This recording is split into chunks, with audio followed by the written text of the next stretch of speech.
शाह ने कहा, जैसा कह रहा हूं वैसा हो जाना चाहिए। 2018 में हमसे चूक हो गई थी, इस बार वह गलती नहीं दोहराना है। इस बार चूक हुई तो सरकार चली जाएगी।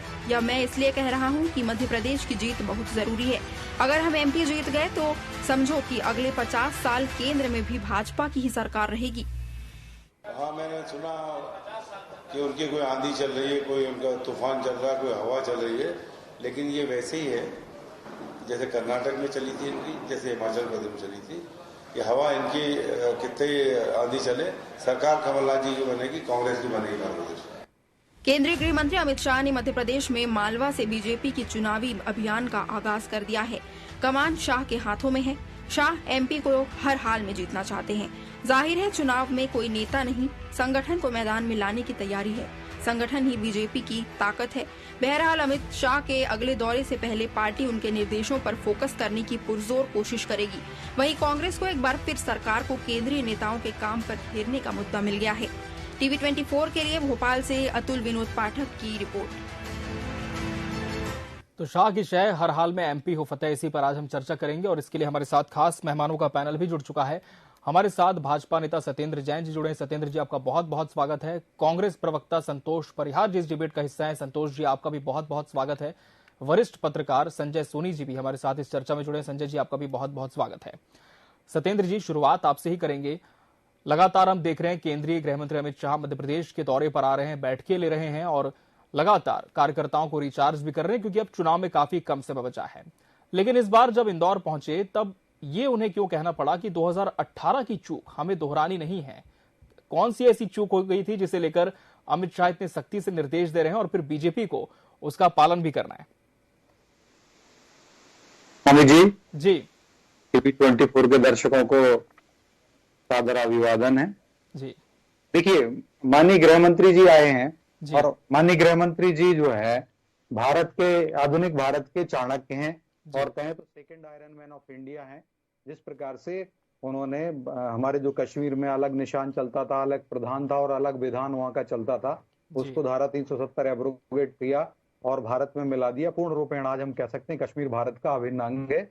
और अभी जो पाकिस्तान ऑक्यूपाइड कश्मीर है उसको भी हमें लाना है। तो निस्संदेह मुझे ऐसा लगता है कि उनके नेतृत्व में हमें फिर से जो हमारा पाकिस्तान ऑक्यूपाइड कश्मीर है, जिसका हम संसद के अंदर हम सभी दलों ने संकल्प पारित किया था, तो उसको हम लेकर के रहेंगे और बहुत जल्दी वो भी आ जाएगा। तो इस प्रकार के वो उनके पास मिडास टच है और वो संगठन शिल्पी है, संगठन क्षमता के धनी है। और जिन्होंने भारतीय जनता पार्टी को जब वो अध्यक्ष थे तो दुनिया की प्रथम पार्टी बनाया, सबसे बड़ी पार्टी बनाया और दो चुनाव और अनेक चुनाव में उनके संगठन कौशल का लोहा हम मानते हैं। उन्होंने दिखाया कि किस प्रकार से भारतीय जनता पार्टी को जो बृहद सफलता, जो मैक्सिमम सक्सेस कैसे मिलती है, उसके मंत्र उन्होंने फूके हैं। तो वही मंत्र उन्होंने हम सबको दिए। हम कार्यकर्ता अभिप्राणित हुए हैं, अभिषिप्त हुए हैं उनके ऊर्जावान नेतृत्व से। और जो कार्यकर्ताओं को उन्होंने बोला, बिल्कुल सही कहा है कि हमें जो कुछ गलतियां रह गई थी, देखिए अगर हम अपनी गलतियों पर पर्दा डालेंगे और उन पर गलतियों को नहीं सुधारेंगे तो 2018 में जो हुआ था, कुछ ना कुछ गलतियां थी, तभी तो हमारे वोट शेयर हमारा ज्यादा था, लेकिन 2-4 सीट कांग्रेस की ज्यादा थी। हमारी 109 सीट आई थी, उनकी 114 सीट आई थी, तो 2-4-5 सीट ज्यादा ही थी उनकी ओर से। तो वही बात उन्होंने कही, उसमें कुछ नहीं। We have to learn from the our past mistakes. जो हमारी पास्ट में मिस्टेक्स हुई हैं, भूतकाल में जो मिस्टेक्स हुई हैं, उससे हमें शिक्षा लेनी चाहिए और हमें ऐसी गलतियां नहीं करना चाहिए। तो जो निसंदेह कई सारे जो उसमें फैक्टर होते हैं, टिकट डिस्ट्रीब्यूशन का होता है, किस व्यक्ति को टिकट दिया जाता है कहां पर, वो एक बड़ा इंपॉर्टेंट फैक्टर होता है। इसी प्रकार से जो इलेक्शन मैनेजमेंट होता है पूरा, और फिर जो संगठन की जो रणनीति होती है, वो सारी पर उन्होंने कहा है कि हमें इस बार तक कुशलता के साथ पूर्णमेव एक विजय का लक्ष्य लेकर के, पूर्ण विजय का लक्ष्य लेकर के हमें उस संकल्प को, उस महायज्ञ में हम सभी कार्यकर्ताओं को आहुति डालनी है। जिस प्रकार से आपने देखा है कि वो इंदौर में जब आए और इंदौर में आने के बाद, इंदौर में देखिए आप, जब कल वो इंदौर आए और वहां पर क्या रहा कि इंदौर के अंदर 72,000 कार्यकर्ताओं एकत्रित हो गए। उन सब ने उनसे मंत्र लिए, जीत के मंत्र लिए। तो निसंदेह हम सभी अभिप्राणित होते हैं। और ये भारतीय जनता पार्टी लोकतंत्र को उत्सव मानती है, लोकतंत्र को रग रग में भारतीय जनता पार्टी ने अंगीकार किया है, अपने स्वयं के संविधान में भी उसको अंगीकार किया है। तो लोकतंत्र में देखिए चुनाव, हमारे यहाँ संविधान में लोकतंत्र जो व्यवस्था है उसमें 5 साल में नए चुनाव होते हैं। तो सत्ता का जो जनता की सेवा करने के लिए जो शासन मिलता है, जो सत्ता मिलती है, लोकतंत्र के माध्यम से, चुनाव के माध्यम से मिलती है, तो भारतीय जनता पार्टी हर चुनाव को एक चुनौती के तौर पर लेती है। और संगठनात्मक लोकतंत्र में अगर जीत जान रहना है और जनता की सेवा करनी है, और जनता को हमने अगर अपना ईश्वर माना, आराध्य माना है, उस जनता की सेवा करने के लिए लोकतंत्र में चुनाव में उतरना ही पड़ता है। तो चुनाव में जीतने के लिए जो मंत्र दिए, उस मंत्रों को हमने लिया है, और कुछ जो गलतियां हुई होंगी उन गलतियों को भी हमने तो बहुत ही सकारात्मक तरीके से सत्येंद्र जी ने चूक को स्वीकारा है कि कुछ गलतियां हुई थी, लेकिन इस बार उसे दूर करने का प्रयास किया जाएगा। लेकिन फिर कांग्रेस क्यों इसका उपहास बना रही? संतोष जी, आपसे जानना चाहेंगे कि गृह मंत्री ने अब निर्देश दिए हैं, स्वाभाविक सी बात है कि अब स्टार प्रचारक के तौर पर भी वो जाने जाते हैं, तो लगातार मध्य प्रदेश का दौरा उनका जारी है, लेकिन फिर कांग्रेस क्यों सवाल उठा रही है कि इस तरह का निर्देश गृह मंत्री को देना पड़ा बीजेपी को? संतोष जी।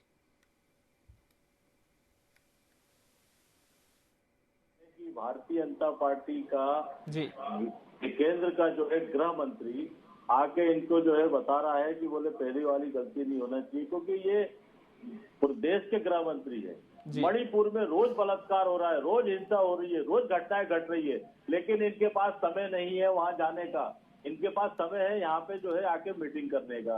मध्य प्रदेश के अंदर कमलनाथ जी की जो 5 जो योजनाएं हैं, उससे इतने ज्यादा बौखलाए हुए हैं। 500 रुपए सिलेंडर, 1500 रुपए नारी सम्मान निधि, 200 यूनिट बिजली हाफ और 100 यूनिट राहत। तो इतनी जो योजनाएं है, इससे क्या भारतीय जनता पार्टी पूरी तरीके से बौखलाई हुई, तो रोज एक नए वो करती है। आप ये बताइए कि उनका कहना ये है, उनने तो पिछले बार भी बोला था अब की बार 200 पार। अरे भारतीय जनता पार्टी के अंदर भगदड़ मची हुई है, भगदड़। अभी आपने पूर्व में देखा कि माननीय दीपक जोशी जी पूर्व मंत्री रहे, विधायक रहे, वो उन्होंने कांग्रेस की सदस्यता ली। कई लोग संपर्क में हैं, इसलिए अब जो है उनको ऐसा लग रहा है कि हमारे हाथ से जा रहा है। अरे आप बताइए, देश के गृह मंत्री को कोई एक ही प्रदेश बचा हुआ है आके यहाँ पे जो है डेरा डालने का? प्रधानमंत्री, गृह मंत्री पूरे देश के गृह मंत्री है, लेकिन वो चुनाव में कर्नाटक में भी उनने पूरी ताकत लगा दी। क्या हुआ जी पूरे सबको मालूम है। तो इनको जो है जाके थोड़ा मणिपुर के लोगों की चिंता करना चाहिए, वहां पे जाके लाइन ऑर्डर सही करना चाहिए। रोज हत्याएं हो रही है, लूट हो रहा है, बलात्कार हो रहा है, कई हत्याएं हो चुकी हैं। पूरे मंत्रियों को जो है सामने पड़े, भाई वहां पे जाके डेरा डाले ना, तब तो देश का भला हो। तो मध्य प्रदेश तो इनके हाथ से जा चुका है, और जाने का सबसे बड़ा कारण है कि इन्होंने इतने घोटाले, 234 घोटाले की लिस्ट मेरे पास है, जिसके अंदर आरटीआई से जानकारी ली गई है। तो घोटाले पे घोटाले करते जा रहे हैं। पोषण आहार घोटाला, कारम डैम घोटाला, तो ये जो है इतना ज्यादा भ्रष्टाचार कर चुके हैं। तो मध्य प्रदेश के अंदर इन नेताओं के चेहरे पसंद ही नहीं है। तो हमारे प्रदेश के गृह मंत्री रोज सुबह शाम तक बयान देते हैं, लेकिन उनकी स्थिति इसकी हालत पतली है कि उनके चुनाव में क्या हुआ है सबको दिखेगा। तो अपनी हार की बौखलाहट से डरे हुए हैं। शिवराज सिंह चौहान जी पूरी तरीके से जो है चेहरा पसंद नहीं है। तो आप तो जो है पूरे वहां से नरेंद्र मोदी जी, अमित शाह जी ये डेरा डाल के सोच रहे हैं कि मध्य प्रदेश तो इनकी जो है षड्यंत्र की फैक्ट्री है भारतीय जनता पार्टी। तो पूरे षड्यंत्र रचेंगे, लेकिन मध्य प्रदेश की जनता पूरी तरीके से जानती है कि अब कमलनाथ जी आ रहे हैं और पूरे मध्य प्रदेश की जनता के साथ न्याय होगा। लाडली बहना जो हमारी जो महिला सम्मान निधि 1500 रुपए, 500 रुपए सिलेंडर, 200 यूनिट बिजली हाफ, 100 यूनिट माफ, 27 लाख किसानों के बाद जो कर्जा बचा, किसानों कर्जा 5 हाथ और बिजली फ्री। तो उन्होंने जो घोषणाएं करी है वो काम करेंगे। इससे क्या बौखलाहट है? क्योंकि कमलनाथ जी के पास विजन है और इनके पास टेलीविजन है। तो आपका पूरा विजन जो छिंदवाड़ा में दिख रहा है, तो नहीं शिवराज सिंह चौहान जी के आप जिला सीहोर जिला देख लीजिए, और माननीय कमलनाथ जी का छिंदवाड़ा देख लीजिए, तो ये सब आपके सामने है, ये सब दिखेगा। चलिए ठीक है, संतोष जी के आरोपों पर सत्येंद्र जी का जवाब मैं जरूर लूंगा, लेकिन इसके पहले हम वरिष्ठ पत्रकार संजय सोनी जी का रुख कर लेंगे। हमारे साथ इस डिबेट की शुरुआत से जुड़े हैं। संजय जी, दोनों पक्षों को आपने सुना, लेकिन हम गृह मंत्री के उस बयान पर आते हैं जब उन्होंने कहा कि मध्य प्रदेश जीत गए, यानी कि केंद्र भी अगले कई सालों तक हम जीतते रहेंगे, यानी कि मध्य प्रदेश अब इतना ज्यादा जरूरी केंद्र के लिए भी हो गया संजय जी कि लगातार पूर्व पार्टी के अध्यक्ष वर्तमान गृह मंत्री मध्य प्रदेश के दौरे पर आ रहे हैं और निर्देश लगातार दिए जा रहे हैं। संजय जी, देखिए आपको याद होगा जी, अभी एक बूथ महासम्मेलन हुआ था जी लाल परेड भोपाल में जी, उसमें प्रधानमंत्री जी आए थे जी, उन्होंने बूथ सम्मेलन में जो बात कही वो मैं याद दिलाना चाहता हूँ कि आज उन्होंने जब बात की तो उन्होंने मिशन 23 की या विधानसभा चुनाव की कोई बात नहीं की। जी। उन्होंने 24 की बात की।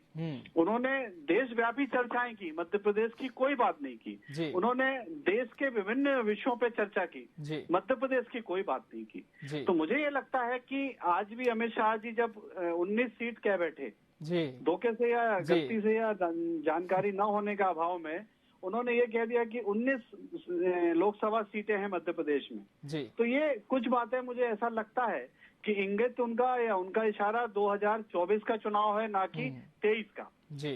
ये भी मैं इस मंथन और इस बैठकों से समझ रहा हूँ। जी। लेकिन चुनाव तो लड़ना है और चुनाव का जो कमांड है वो अमित शाह ने अपने हाथों पे लिया है, क्योंकि जमीनी हकीकत शायद जो भी उनको मालूम है उसके कारण उन्होंने अपने हाथ पे लिया। उन्होंने 2 केंद्रीय मंत्री बिठा दिए, एक केंद्रीय मंत्री को प्रभारी बना दिया। उसके बाद पूरी जो टीम है संगठन की और सत्ता की, वो सारे दिल्ली और बाहर के लोग हैं। जी। जो मध्य प्रदेश के मुख्यमंत्री हैं वो तो अपनी योजनाओं पे काम कर ही रहे हैं, जो प्रदेश अध्यक्ष वीडी शर्मा हैं वो अपने संगठन के लिए काम कर रहे हैं। लेकिन जो सबसे ज्यादा दारोमदार है वो नरेंद्र सिंह तोमर पर है। उनके साथ जो टीम है उनके ऊपर है। तो अब संगठन और सरकार के जो मध्य प्रदेश के नुमाइंदे हैं या जो पदाधिकारी हैं, उनको ना आगे करके आला कमान ने और खुद अमित शाह ने अपने ऊपर लेके रणनीति और उस पर काम करने की मंशा के साथ मैदान में उतर गए हैं। और उसका शंखनाद उन्होंने इंदौर से किया। भोपाल में तो लगातार उन्होंने 2 बैठकें कर ली, मगर अब उसका शुभारंभ, उसका शंखनाद जिसको कहते हैं, वो इंदौर से किया। और इंदौर में भी उन्होंने बूथ सम्मेलन पे जो बात की, ये बात सही है कि चुनाव 23 का उनके मिशन में है। लेकिन जो इंगित होता है, जो उनके भाषण से जाहिर होता है, तो उससे लगता है कि उनको 23 की ज्यादा से ज्यादा 24 की चिंता है। तो मुझे ये लगता है कि अब जो, और आपने देखा होगा कि उन्होंने प्रधानमंत्री जी ने जो पेट्रोल की बात कही थी, वो मध्य प्रदेश को छोड़ के, जबकि मध्य प्रदेश में भी बीजेपी की सरकार है, उन्होंने कहा कि देश में जहां भी बीजेपी की सरकार है वहां 100 रुपए के अंडर पेट्रोल मिलता है। मगर वो ये भूल गए शायद कि यहाँ तो 108 रुपए का पेट्रोल मिलता है। लेकिन अब रही बातों की, तो मैं तो इससे ज्यादा ये मानता हूँ कि अब संगठन और सरकार मिशन मोड पे है। कांग्रेस भी अपने मिशन मोड पे है। वो अपनी गारंटी, अपने वचन पत्र को लॉन्च कर रही है। पहले 5 गारंटी लॉन्च की, फिर 5 दोबारा की, जिसमें कृषक न्याय योजना है, उसमें बहुत सारी योजनाएं जुड़ गई जिसको किसानों को जोड़ने की बात है। तो अब ये सारी गारंटी है और अभी आने वाले वक्त पे कांग्रेस और भी कुछ गारंटी ला सकती है जिसमें जनता का भला हो। अब दोनों पार्टियों की गारंटियां हैं, वचन पत्र हैं, घोषणा पत्र हैं। अब उसमें से जनता किसको पसंद करती है, जनता किसके तरफ जाती है, ये तो वक्त ही बताएगा। बिल्कुल सत्येंद्र जी, क्या जिस तरह से संजय जी कह रहे हैं कि तैयारी जरूर 23 की है, लेकिन इशारा कहीं ना कहीं 24 का दे गए केंद्रीय गृह मंत्री अमित शाह, और ये भी कहा है कि इस बार किसी चेहरे पर नहीं बल्कि संगठन पर ही चुनाव लड़ा जाएगा। देखिए जी, मैंने आपको पहले ही बताया कि उनसे जो मंत्र मिलते हैं हम उससे पूरा ऊर्जित होते हैं। और उन्होंने जिस प्रकार से कहा कि मध्य प्रदेश वही धरती है जो एपी सेंटर होगा, जो केंद्र होगा अगले 50 वर्ष की केंद्रीय सत्ता का। तो मध्य प्रदेश को उन्होंने इतनी ऊर्जावान भूमि से अलंकृत किया हम सभी कार्यकर्ताओं के लिए, और मध्य प्रदेश के 8.5 करोड़ नागरिकों के लिए भी यह गर्व का विषय है, गौरव का विषय है कि उन्होंने बोला कि मध्य प्रदेश अगर जीतते हैं तो अगले 50 साल तक भारत के लोगों की सेवा करने का अवसर भी प्राप्त होगा। तो कहीं ना कहीं ये मध्य प्रदेश की ऊर्जावान जो भूमि है, उस भूमि का भी उन्होंने वंदन किया है। और जिससे मैं मध्य प्रदेश का निवासी हूँ, पुत्र हूँ उस माटी का, तो मुझे भी गर्व होता है। तो संगठनात्मक हमें बिल्कुल मिलेगा ही मिलेगा। और निसंदेह हमने जो काम किए हैं, जो विकास की गंगा बहाई है, उस विकास की गंगा और नर्मदा की में निसंदेह मध्य प्रदेश की जनता हमें डुबकी लगाने का अवसर देगी और पुनः सत्ता सौंपेगी। और फिर हम उनके जन कल्याण के कार्य करेंगे, क्योंकि हमने जो मध्य प्रदेश के विकास को बहुत बड़े आयाम दिए। कहाँ 300 करोड़ रुपए का निवेश नहीं ला पाते थे। दिग्विजय सिंह जी 10 साल तक मुख्यमंत्री रहे और हमने 3.5 लाख करोड़ का निवेश लेके आ गए। कहाँ 40,000 किलोमीटर की सड़कें नहीं बनी हुई थी, गड्ढे गड्ढे थे, सड़कें कम थी। आज वो 5 लाख किलोमीटर से ज्यादा की सड़कें हो गई। कहाँ हमारे मध्य प्रदेश का राजस्व मात्र 5-6 हजार करोड़ हुआ करता था, वह आज हमारा 2.5 लाख करोड़, लगभग 2.5 लाख करोड़ का मध्य प्रदेश का सकल राजस्व प्राप्त होने लगा। तो हजारों गुना, सैकड़ों गुना हमने हर पैरामीटर पे बढ़ोतरी की है। और बजट की तो 3,14,000 करोड़ का बजट भी दिया। और कोरोना जैसी महामारी आई, उसके बाद भी हमने जो है हमारे प्रदेश का कर्ज को भी सीमित रखा। आज मध्य प्रदेश 1 रुपए कमाता है तो 10-11 पैसे ही ब्याज भरने में जाता है, वरना मध्य प्रदेश 2002 में जब 1 रुपए कमाता था तो 23 से 24 पैसे ब्याज भरने में चला जाता था। सोचिए, 4 आना रुपए का 4 आना ब्याज भरने में 2000 के आसपास दिग्विजय सिंह जी के समय जाता था। तो आज हमने चौगुनी अर्थव्यवस्था को भी आयाम दिए हैं। और आज जो खर्च जो कोरोना के काल में बट्टे खाते में डाल देते, आज लगभग 12 लाख करोड़ से ज्यादा का कर्ज कर दिया होता इन लोगों ने, तो उसको भी हमने कम किया, मध्य प्रदेश को समुन्नत किया। और इस निसंदेह मध्य प्रदेश। तो रही बात जो हमारे कांग्रेस के मित्र हैं, उन्होंने उठाया, मणिपुर की बात की थी, तो देखिए मणिपुर बड़ा संवेदनशील विषय है। तो मणिपुर में ये जो घटना हुई है, कभी आज पहली बार नहीं हुई है। हम उस घटना की निंदा करते हैं और सरकार ने उस पर बहुत सारे कदम उठाए हैं। इसके साथ ही साथ मैं बताना चाहता हूं कि 1993 में कांग्रेस की सरकार थी केंद्र में, और पीवी नरसिम्हा राव जी मुख्य प्रधानमंत्री थे, और डॉक्टर मनमोहन सिंह जी जब प्रधानमंत्री रहे 10 वर्ष, तब 2009 में भी मणिपुर में इस प्रकार के हालात हुए। और 1993 की बात करें तो मणिपुर 150 से 200 दिन तक लगभग जलता रहा। और मणिपुर के अंदर कोई कांग्रेस का मंत्री, जो हमारे केंद्रीय प्रधानमंत्री भी नहीं गए, ना केंद्रीय गृह मंत्री गए। केंद्रीय गृह राज्य मंत्री एक बार जाते हैं वहां पर, और मात्र आधे घंटे के लिए मणिपुर गए थे, और वो भी मुख्यमंत्री जी के उस समय तत्कालीन मुख्यमंत्री थे, उनके बंगले पर गए, उनके यहाँ लंच किया और लंच करके वापस आ गए थे। और लोकसभा के अंदर भी कोई जवाब नहीं दिया गया था किसी ने, ना प्रधानमंत्री ने कोई जवाब दिया था उस समय, और ना वहाँ उस समय कोई गृह मंत्री ने जवाब दिया था। लेकिन हमारे समय तो माननीय गृह मंत्री अमित शाह जी वहां रहे, 3 दिन तक वहां रहे। और नित्यानंद राय जी केंद्रीय गृह राज्य मंत्री हैं, वो 1 हफ्ते से ज्यादा मणिपुर रह के आए और वहां की व्यवस्थाओं को और वहां लॉ एंड ऑर्डर को हाथ में लिया। जिस प्रकार से धारा 356 का प्रयोग किया जाता है प्रेसिडेंट रूल के लिए, तो धारा 355 एक रूल होता है, तो धारा 355 को हमने पहले ही लगा दिया। और उसके अंतर्गत क्या होता है, जो किसी भी राज्य के अंदर जो कानून व्यवस्था होती है, उसका काम वहां की राज्य की पुलिस करती है। लेकिन जब धारा 355 लगा दी जाती है, तो उस राज्य की जो पुलिस होती है, जो लॉ एंड ऑर्डर होता है, वह उसको सेना के लिए समर्पित कर दिया जाता है। तो आज मणिपुर के अंदर वहां के लॉ एंड ऑर्डर को पूरी हमारी भारतीय सेना देख रही है, और हजारों की संख्या में सेना की टुकड़ी वहां पर जा चुकी हैं और पहले से भी गई हुई हैं। तो इस प्रकार से हमने मणिपुर में बहुत काम किया। तो मणिपुर पे छाती कूटने की जगह, क्योंकि भारत की जनता ये भी जानती है, कांग्रेस ही सिर्फ ना बात करना चाहते, सिर्फ मणिपुर चिल्लाना चाहते हैं। लेकिन मणिपुर से भी जैसी स्थितियां और बहुत सारी जगह जो हो रही हैं, जो बहनों के साथ जो अत्याचार हो रहा है, मुझे ऐसा लगता है कहीं ना कहीं ये विपक्षी नेताओं के कारण ही हो रहा है।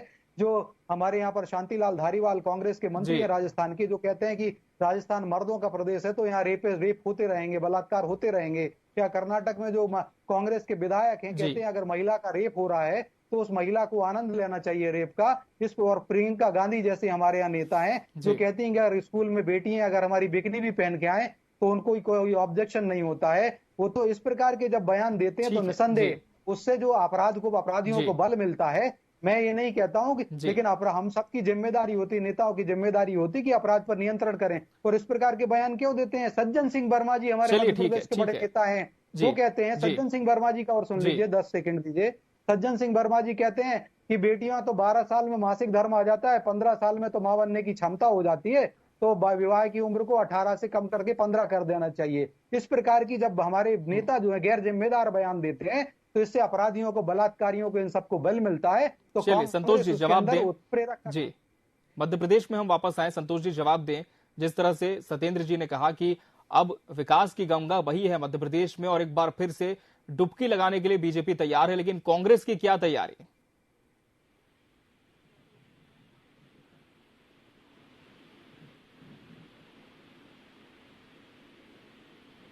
जी संतोष जी, आपकी आवाज नहीं पहुंच पा रही है। संतोष जी, क्या आप मुझे सुन पा रहे हैं? कनेक्शन जुड़वा। जी, जी जी जी, आपकी आवाज मिल गई जी, आपकी बात रखें। हाँ जी जी जी, आपकी आवाज आ रही है, आपकी बात रखें जी। आवाज आ रही है? जी जी, आवाज मिल रही है। क्या है अतुल जी, इतनी ज्यादा लूट तो मेरा फोन वाला दूसरा किया, बल्कि आप संजय सोनी जी से बात कर लीजिए, फोनों का ये नंबर है ना, ये कनेक्ट। जी जी जी, ठीक है, एक बार फिर से जुड़ने की कोशिश करेंगे हम जी जी संतोष जी से। पीसीआर एक बार प्लीज उन्हें कनेक्ट करने की कोशिश करें फिर से फोनों पर। संजय जी का हम रुक करेंगे। संजय जी, अब चूंकि लगातार हम देख रहे हैं कि बड़े नेताओं का दौरा मध्य प्रदेश में जारी है, ऐसे में क्या लगता है कि जो विपक्षी दल है कांग्रेस, उसे भी अब और मिशन मोड पर काम करने की जरूरत है? करने की जरूरत है नहीं, हम ऑलरेडी कर रहे हैं जी। मध्य प्रदेश के अंदर इतने ज्यादा भ्रष्टाचार हुए, इतने ज्यादा घोटाले हुए हैं कि प्रदेश की जनता भली बात जा रही, भली बात जो है जान रही है। चाहे व्यापम हो, चाहे कारणदेंग हो, चाहे पोषण घोटाला हो, वो आदिवासियों को स्कॉलरशिप तक नहीं मिली। अब ये जो है मध्य प्रदेश के अंदर इतने ज्यादा बौखलाए हुए हैं तो कुछ ना कुछ बातें कर रहे हैं। इनकी षड्यंत्र की फैक्ट्री है मध्य प्रदेश, रोज षड्यंत्र रचेंगे, रोज लोगों को भड़काएंगे। मध्य प्रदेश की जनता ये पूरी तरीके से जान चुकी है कि हमारा प्रदेश केवल आप शिवराज सिंह चौहान जी 18 साल से मुख्यमंत्री हैं, आज तक उन्होंने जो है जितनी घोषणाएं करी 10% तक तो अमल नहीं हुआ। चाहे नल जल योजना हो, चाहे प्रधानमंत्री आवास हो, हर जगह लूट का अंबार लगा हुआ है। तो ये जो घोटाले की सरकार है, ये लूट की सरकार है, और ये 50-50 करोड़ के विधायक खरीदे हुए सरकार है, तो उसकी तरीके उसमें जो है कर रही है और उसके अंदर जो है दिख रहा है। तो जहां तक जो बात आप कर रहे हो, ये जो मध्य प्रदेश का प्रशासन इतना ज्यादा जो है पार्टीगत हो चुका है। यहाँ के पूरे आईएएस और कलेक्टर जो वसूली करके तो मुख्यमंत्री को देते हैं, मंत्री मुख्यमंत्री को, और जनता की गाड़ी कमाई को इवेंट में खर्च करते हैं। तो ये पूरी जनता को भी दिख रहा है और उसका जनता उसका जवाब देगी। योजनाओं पे आप योजनाओं की क्यों नहीं बात करते?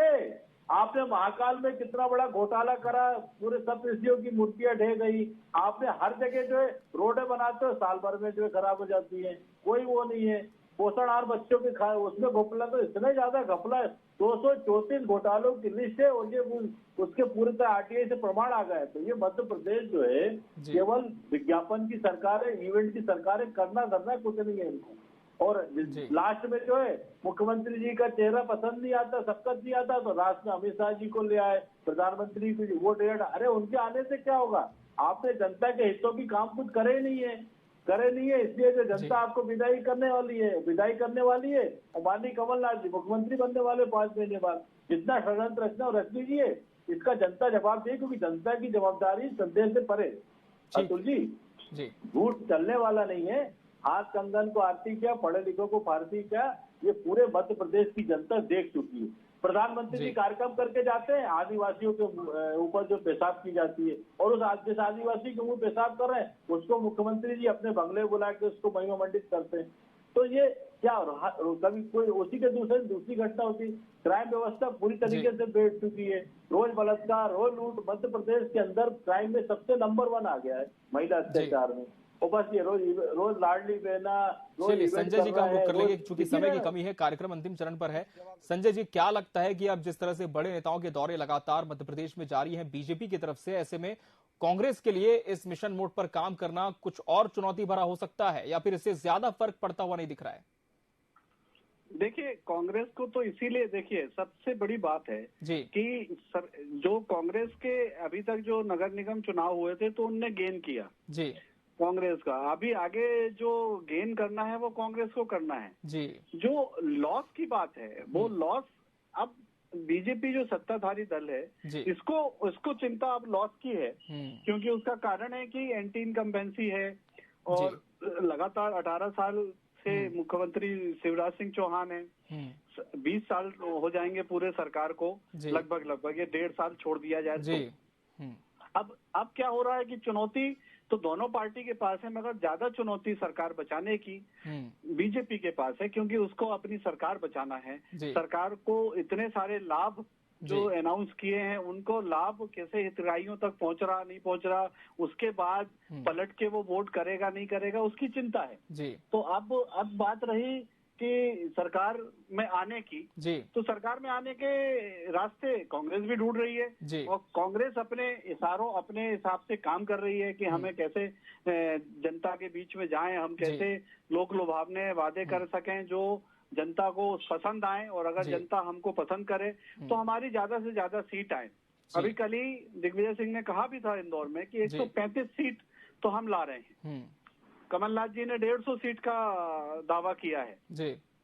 भाजपा ने 200 सीट 200 पार की बात कही है जी। उसके बाद उनके जो चाणक्य लोग हैं या जो पदाधिकारी हैं उन्होंने भी 165 150 सीटें आने के अपने अपने दावे हैं। लेकिन सबसे बड़ी बात यह है कि जनता किसको पसंद करती है, किसको नकारती है, ये तो आने वाला वक्त बताएगा। लेकिन अभी दोनों पार्टियों ने अपने अपने अस्त्र शस्त्र निकाल के रणभेरी बच गई है। आप समझ लीजिए कि चुनाव की बेला नजदीक है, तो अब अपने अपने लुभावने वादे, अपने अपने प्लानिंग जनता के बीच लेके जा रहे हैं, चाहे कमलनाथ दिग्विजय सिंह हो, चाहे शिवराज सिंह या अमित शाह जी हो। जी चलिए सत्येंद्र जी, जल्दी से आपकी बात पूरी करें, फिर हम कार्यक्रम का समापन करेंगे।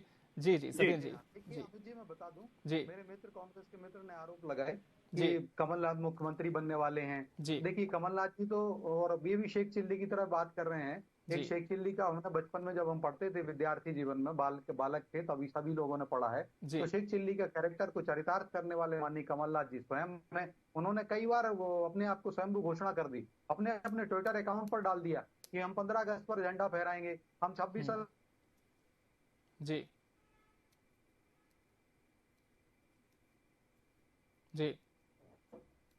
खरीदे थे, आज वही आपके गले की हड्डी बने हुए हैं। भक्ते पूरे भगदड़ मची हुई है भारतीय जनता पार्टी में। पूरा जो है दिखेगा। ज्यादा घोटाले की बात की तो कमलनाथ जी ने घोटालों का कीर्तिमान रच दिया, और घोटाले का कीर्तिमान से रख दिया कि 877 करोड़ का घोटाला कर दिया, सिंचाई घोटाला। और उस सिंचाई घोटाले में एक वर्क ऑर्डर नहीं दिया, एक वर्क ऑर्डर नहीं मिला, टेंडर इशू नहीं हुआ, और एडवांस पेमेंट में 877 करोड़ रुपए दे दिए। एक अचंबा देखा रे भाई, पहले पूछ पीछे भाई, और थाना सिंह चरा के गाय केलन के गुरु लागे पाई। इस प्रकार की जो अतिशयोक्तिवादी। चलिए तो आरोप प्रत्यारोप का दौर अपनी जगह है, लेकिन फिलहाल देखना होगा कि अमित शाह ने जो मंत्र दिया है भाजपा को वो कितना चरितार्थ जमीनी स्तर पर पार्टी कर पाती है। बहरहाल समय हमारे पास इतना ही था। तीनों मेहमानों का बहुत बहुत शुक्रिया हमसे जुड़ने के लिए इस कार्यक्रम में, और इसका सार्थक हिस्सा बनने के लिए आपका बहुत धन्यवाद। इसी के साथ मध्य प्रदेश डिबेट लाइव बड़ी बहस में आज के लिए फिलहाल इतना ही। मुझे दीजिए इजाजत, नमस्कार।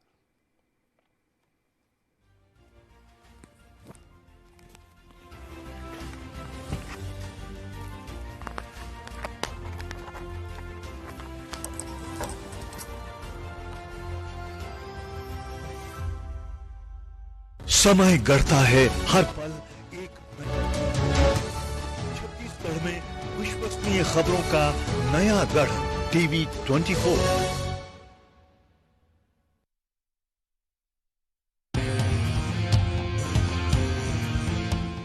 मंजिलें हों चाहे जितने, पर राह सबकी एक।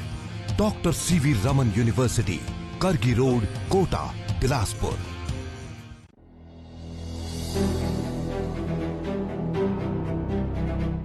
छत्तीसगढ़ में चुनावी साल, हम बताएंगे 90 विधानसभाओं का हाल।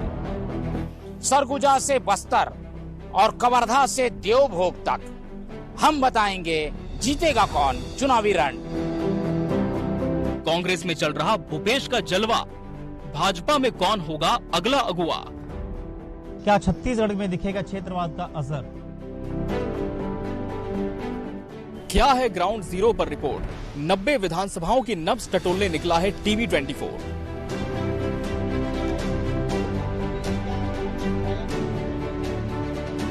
कांग्रेस कह रही इस बार 75 पार। बीजेपी का दावा, कांग्रेस की डूबेगी नैया बीच मझधार। क्या है ग्राउंड जीरो की हकीकत, हम बताएंगे आपको पूरा सच। सवाल आपका पूछेंगे हम, हर विधानसभा में बताएंगे किसमें कितना है दम। देखिए 23 का महासंग्राम, शनिवार और रविवार शाम 5 बजे सिर्फ टीवी 24 पर। छत्तीसगढ़ की 4 चिन्हारी, नरवा, गरुआ, घुरुआ और बारी, इन्हें बचाने के लिए भूपेश सरकार ने शुरू की सुराजी गांव योजना। इस योजना के तहत परंपरागत नालों के विकास, गौवंश का संरक्षण और अपशिष्ट का प्रबंधन किया जा रहा है। साथ ही बाड़ी में फल सब्जी उत्पादन को प्रोत्साहन दिया जा रहा है। गांव का हो रहा है सशक्तिकरण, ऐसा है हमारे मुखिया का विजन।